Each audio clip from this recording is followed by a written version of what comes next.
You think nothing exciting would happen, you think it would just go like this.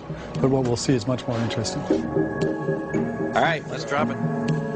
What we've got here are water droplets,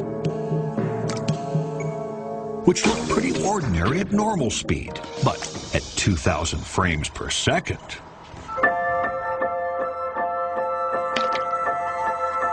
Maybe mathematician John Bush can explain to us just how a drop can bounce.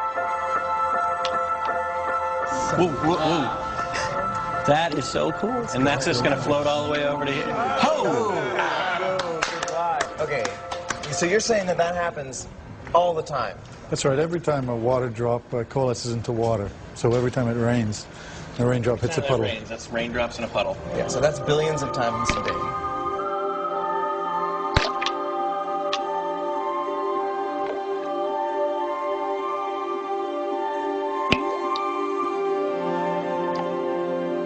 Why does the droplet sit without just connecting? So there's an air layer in between the two, and it's basically it'll coalesce as soon as the drop makes contact with the bath, but it takes a finite amount of time for the air layer to drain. Or for non-PhDs, there's a thin layer of air separating the drop from the water. But as the air is pushed aside, most of the droplet connects with the water below. But this happens so fast, the connection is actually pinched off, and a smaller droplet is formed. But why do some of the drops leap up into the air? When it coalesces, waves are generated at the point of contact, and they sweep upwards, and they apply a force, which lifts the drop off the surface. And then once again, it's surface tension. It has enough force that it pulls itself back off. That's exactly right. A tenth of the size.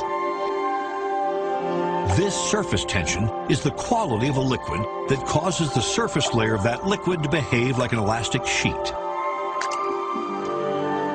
It's the effect that allows insects to walk on water and water drops to hold together.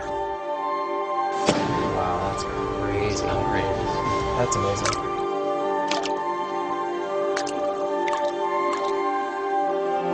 This cycle happens again and again until the droplet is small enough to be completely absorbed.